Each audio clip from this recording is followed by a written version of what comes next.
एक आवाज जिस पर भरोसा बढ़ा है भारत का, और उस आवाज पर एक आवाहन जिससे जुड़ जाता है पूरा भारत। और मुश्किल के दिनों में जब यही आवाज हमें ध्वनि तरंगों के माध्यम से अपने अपने रेडियो सेट्स पर सुनने को मिलती है, तो न केवल संवेदना प्रकट होती है, बल्कि उस संवेदना के बाद में एक संबल भी मिलता है संपूर्ण भारत को। हम बात कर रहे हैं माननीय प्रधानमंत्री नरेंद्र मोदी जी के कार्यक्रम मन की बात की।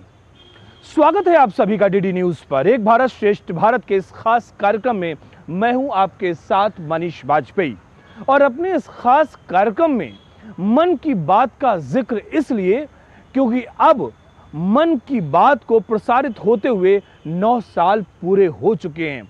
वैसे तो मन की बात को लेकर बहुत सारे कार्यक्रम पहले से ही आयोजित किए जा चुके हैं, बहुत सारी चर्चा में है, बहुत सारे रिकॉर्ड्स कायम किए हैं इस कार्यक्रम ने, लेकिन अब कुछ ऐसे आंकड़े आए हैं जो वाकई हमें ये जानने के लिए मजबूर कर देते हैं कि आखिरकार मन की बात कार्यक्रम से क्या क्या सामाजिक परिवर्तन हुए हैं, क्या क्या आर्थिक परिवर्तन हुए हैं, और कितनी चीजें बदली हैं।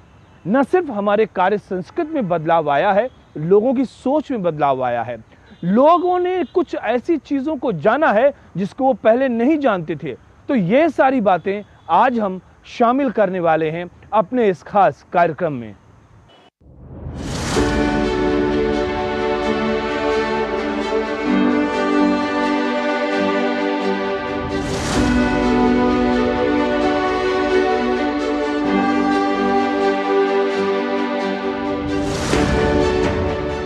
महीने का जब आखिरी रविवार होता है, हर किसी का दिल कुछ सुनने को बेकरार होता है। घड़ी की सुइयां जब एक दूसरे से मिलकर 11 बजाती हैं, तब देश की जनता घरों में, चौपालों पर, बाजारों पर एक हो जाती है। एक आवाज जो देश में विश्वास पैदा करती है। मेरे प्यारे देशवासियों, नमस्कार। अनुभवों के संसार से एक संकल्पना रचती है। मैं वैनकूवर और तेहरान में गुरुद्वारों की अपनी यात्राओं को कभी नहीं भूल सकता। श्री गुरु नानक देव जी के बारे में ऐसा बहुत कुछ है जिसे मैं आपके साथ साझा कर सकता हूँ, लेकिन इसके लिए मन की बात के कई एपिसोड लग जाएंगे। उन्होंने सेवा को हमेशा सर्वोपरि रखा। गुरु नानक देव जी मानते थे कि निस्वार्थ भाव से किए गए सेवा कार्य की कोई कीमत नहीं हो सकती। बात वो जन जन के मन की होती है। विपिन भाई नमस्ते। देखिए, अब तो मोढेरा पूरे देश के लिए एक मॉडल के रूप में चर्चा में आ गया है। अच्छा वर्षा बहन, हाँ, आप मोढेरा में, आप तो एक तो फौजी परिवार से हैं। फौजी परिवार से हूँ मैं, आर्मी एक्समैन की वाइफ बोल रही हूँ सर। बहुत सर फायदा तो फायदा ही फायदा हुआ है सर। हमारे गांव में तो रोज दिवाली मनाई जाती है आपकी वजह से। 24 घंटे हमें बिजली मिल रही है। आवाज वो हमारे प्रधान सेवक श्रीमान नरेंद्र मोदी की होती है, क्योंकि हमारा देश सोलर सेक्टर के साथ ही स्पेस सेक्टर में भी कमाल कर रहा है। पूरी दुनिया आज भारत की उपलब्धियां देखकर हैरान है। दूरदर्शन और आकाशवाणी के माध्यम से हमारे प्रधान सेवक की आवाज जन जन तक पहुंचती है।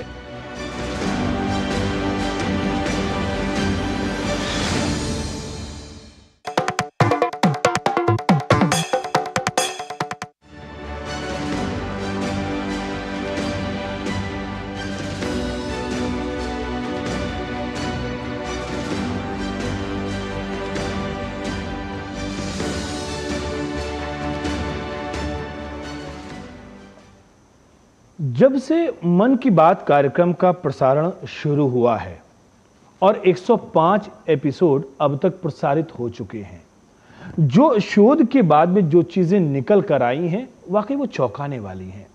वैसे तो भारत के तमाम महापुरुषों के नाम, उनका कृतित्व, उनका व्यक्तित्व लोगों को मुंह जबानी याद है और उसको याद दिलाने के लिए कोई जरूरत नहीं है, लेकिन बावजूद इसके शोध ये कह रहे हैं कि माननीय प्रधानमंत्री जी ने जब अपने कार्यक्रम में जिन महापुरुषों का जिक्र किया, मसलन हम आपको बताएं,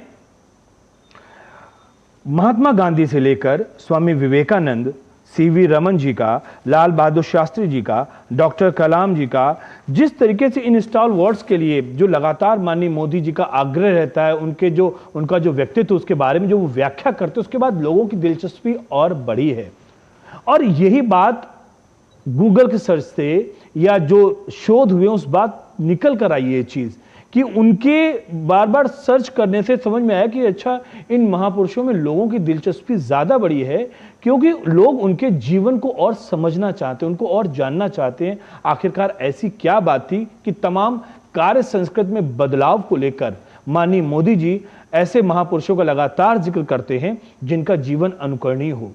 और बहुत सारी बातें हैं, मतलब जो चीजें हमारे पास यहां पर मौजूद हैं, ये एक ऐसा प्लेटफॉर्म बन गया है जिसमें माननीय प्रधानमंत्री लगातार लोगों के साथ संवाद करते हैं, बात करते हैं। वहां पर लोगों के अपने विचार सामने आते हैं, देश का शासन कैसा होना चाहिए, देश में बदलाव जो हो रहा है उसके बारे में वो क्या कहना चाहते हैं। उनके अपने संघर्ष की यात्रा भी है, देश के गांव में बैठे जो किसान हैं उनके जीवन में कैसे बदलाव आ रहा है। ये सारी बातें हमें जानने का, समझने का मौका मिलता है, और इसीलिए ये कार्यक्रम अपने आप में अनोखा है। मेरे प्यारे देशवासियों, 11 सितंबर 1893 स्वामी विवेकानंद जी का ऐतिहासिक भाषण कौन भूल सकता है। पूरे विश्व की मानव जात को झकझोर करने वाला भारत का एक युवा सन्यासी दुनिया के अंदर भारत की एक तेजस्वी पहचान छोड़ करके आ गया। जिस गुलाम भारत की तरफ दुनिया बड़ी विकृत भाव से देख रही थी, उस दुनिया को 11 सितंबर 1893 स्वामी विवेकानंद जैसे महापुरुष के शब्दों ने दुनिया को भारत की तरफ देखने का नजरिया बदलने के मजबूर कर दिया था।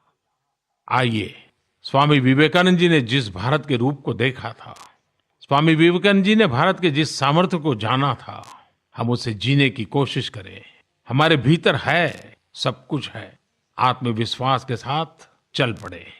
कहते हैं कि लाल बहादुर शास्त्री जी खादी के पुराने या कटे फटे वस्त्रों को भी इसलिए सहेज कर रखते थे क्योंकि उसमें किसी का परिश्रम छुपा होता है। वे कहते थे, ये सब खादी के कपड़े बड़ी मेहनत से बनाए हैं, इसका एक एक सूत काम आना चाहिए। देश से लगाव और देशवासियों को प्रेम की यह भावना छोटे से कद काठी वाले उस महामानव के रग रग में रची बसी थी। पूज्य बापू के साथ ही हम शास्त्री जी की भी जयंती मनाएंगे। शास्त्री जी का नाम आते ही हम भारतवासियों के मन में एक असीम श्रद्धा का भाव उमड़ पड़ता है। उनका सौम्य व्यक्तित्व हर देशवासी को सदा ही गर्व से भर देता है। आपको बहुत हैरत होगी, लोग कहते हैं कि अब इस मोबाइल के ज़माने में भाई पोस्ट कार्ड का क्या काम है, लेकिन ये माननीय मोदी जी का कार्यक्रम है। यहाँ पोस्ट कार्ड दिख रहे हैं हमको, यहाँ पे हमको ये इस तरीके से लोग पत्र भेज रहे हैं। मैंने देखा है यहाँ पर किस तरीके से आपके पत्र यहाँ पर पड़े हैं, और बहुत सारे पत्र कुछ अलग जगह पे भी सुरक्षित रखे गए हैं। ये वो जगह है जहाँ पर आपके पत्र प्राप्त होते हैं, ये वो पोस्ट कार्ड हैं, ये सारी की सारी चिट्ठियाँ हैं। फिलहाल आपने अलग तरीके से यहाँ पर जो भेजा हुआ है, और इनको पढ़ के वाकई इनको कार्यक्रम में शामिल किया जाता है। मैं इसलिए यहाँ सब ये बातें कह रहा हूँ क्योंकि वाकई ये हमारे बचपन की एक हिस्सा रहे हैं। इनके ऊपर जो शब्द अंकित होते थे वो शब्द नहीं थे, दरअसल वो आपस का जो प्रेम होता था, जो भावनाएं होती थी, इन पोस्ट कार्ड के माध्यम से वो प्रेम जाता था, वो भावनाएं एक दूसरे के सामने प्रकट करते थे। और आज कम से कम इस कार्यक्रम के माध्यम से मुझे वो एक अनुभव, वो एहसास दोबारा से हो रहा है जब हम इन पोस्ट कार्ड्स को देख रहे हैं।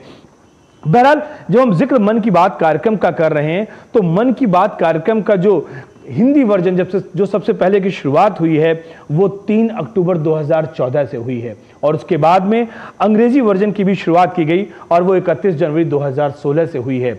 इसमें संस्कृत का वर्जन भी शुरू किया गया है जो कि 28 मई 2017 से हुआ है, और लगातार ये कारवां बढ़ रहा है क्योंकि इसकी लोकप्रियता ज्यादा है। लोग अपने टीवी सेट्स को छोड़कर वो कह सकते हैं कि खास तौर से जो टीवी सेट के पास वो तो है ही है, लेकिन खेत खलिहानों में जो लोग मौजूद हैं, जो लोग अपना काम कर रहे हैं, कहीं दुकानों में हैं, कहीं बाहर हैं, रास्ते में हैं, तो सब लोग अपने रेडियो सेट के साथ में होते हैं और एक ऐसा दृश्य, एक ऐसा पूरा का पूरा दृश्य हमारे सामने उपस्थित होता है कि पूरा भारत हमें जुड़ता हुआ नजर आता है मन की बात कार्यक्रम में। और इसीलिए उन परिवर्तनों का मैं जिक्र कर रहा हूं इस कार्यक्रम के माध्यम से, जो मन की बात की वजह से वो परिवर्तन हमें देखने को मिल रहे हैं। मेरे प्यारे देशवासियों, मन की बात में आप सभी का एक बार फिर बहुत बहुत स्वागत है। आज इस चर्चा को शुरू करते हुए मन मस्तिष्क में कितने ही भाव उमड़ रहे हैं। हमारा और आपका मन की बात का ये साथ अपने 99वें पायदान पर आ पहुंचा है। आमतौर पर हम सुनते हैं कि 99 का फेर बहुत कठिन होता है। क्रिकेट में तो नर्वस 90 को बहुत मुश्किल पड़ाव माना जाता है, लेकिन जहां भारत के जन जन के मन की बात हो, वहां की प्रेरणा ही कुछ और होती है। मुझे इस बात की भी खुशी है कि मन की बात के 100वें एपिसोड को लेकर देश के लोगों में बहुत उत्साह है। मुझे बहुत सारे संदेश मिल रहे हैं, फोन आ रहे हैं। आज जब हम आजादी का अमृतकाल मना रहे हैं, नए संकल्पों के साथ आगे बढ़ रहे हैं, तो 100वें मन की बात को लेकर आपके सुझावों और विचारों को जानने के लिए मैं भी बहुत उत्सुक हूं। मुझे आपके ऐसे सुझावों का बेसब्री से इंतजार है। वैसे तो इंतजार हमेशा होता है, लेकिन इस बार इंतजार ज्यादा है। आपके ये सुझाव और विचार ही 30 अप्रैल को होने वाले 100वें मन की बात को और यादगार बनाएंगे। मदुरई में रहने वाले जयचंद्रन जी ने एक बड़ी ही भावुक बात लिखी है। उन्होंने कहा है कि 1000 साल के बाद पहली बार किसी ने सौराष्ट्र तमिल के रिश्तों के बारे में सोचा है। सौराष्ट्र से तमिलनाडु आकर के बसे हुए लोगों को पूछा है। जयचंद्रन जी की बातें हजारों तमिल भाई बहनों की अभिव्यक्ति है। जिन बातों का जिक्र यहां पर मैं कर रहा हूं, जिन आंकड़ों की बात हो रही है, ये महज आंकड़े भर नहीं है, बल्कि ये साक्षात गवाही दे रहे हैं उन अथक प्रयासों की जिसकी वजह से नए भारत का निर्माण हो रहा है। और इस नए भारत में एक नई कार्य संस्कृति विकसित हो रही है, और इसी कार्य संस्कृति के बदौलत ही ये जो विकासशील का दशकों से भारत के ऊपर जो टैग लगा हुआ है, अब ये टैग बदलेगा और भारत विकसित राष्ट्र की श्रेणी में खड़ा होगा। फिलहाल यहां पर रुकते एक छोटे से ब्रेक के लिए, कहीं मत जाइए आप। मिलते हैं इस छोटे से ब्रेक के बाद।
Welcome back. ब्रेक के बाद एक बार फिर से आप सभी का स्वागत है डीडी न्यूज पर एक भारत श्रेष्ठ भारत के इस खास कार्यक्रम में। मैं हूं आपके साथ मनीष वाजपेयी। जिन सामाजिक आर्थिक परिवर्तनों का जिक्र हम कर रहे हैं, जिन महापुरुषों का हम जिक्र कर रहे हैं, जिनके बारे में लोगों की दिलचस्पी इसलिए बढ़ी क्योंकि लगातार माननीय मोदी जी कार्यक्रमों में उन महापुरुषों का जिक्र करते रहते हैं। तो इसके साथ साथ कुछ और आंकड़े, कुछ और बातें हैं जिनके बारे में जानना दिलचस्प भी है और आपको विस्मयकारी भी लगेगा। क्या ऐसा भी हुआ है? जी हां, ऐसा भी हुआ है। हमारी कल्पनाओं का आयाम जितना व्यापक हो सकता है, हमारे विचारों का फैलाव जहां तक हो सकता है, उन तमाम क्षेत्रों में एक शख्स हर वक्त निगाह रखता है। अपने अनुभव के संसार में वो बहुत खोजबीन करता है। तमाम क्षेत्रों के अनुभवों के साथ साथ वो विशेषज्ञों से बात करता है।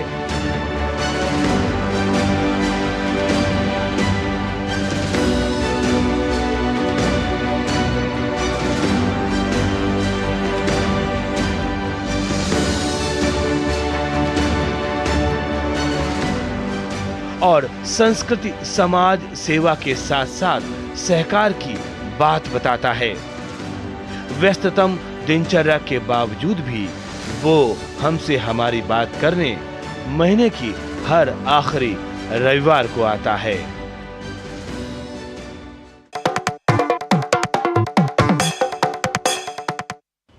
साथियों, इन सब के साथ ही साल 2022 एक और कारण से हमेशा याद किया जाएगा। ये है एक भारत श्रेष्ठ भारत की भावना का विस्तार।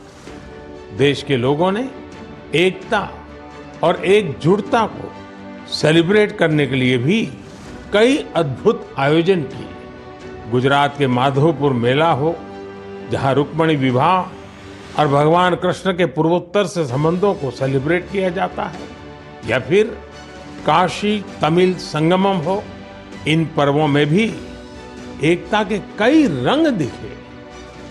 बहुत सारी किताबें मन की बात कार्यक्रम को लेकर लिखी गई हैं। बहुत सारे जो चेंजेस आए हैं उसके बारे में लिखा गया है।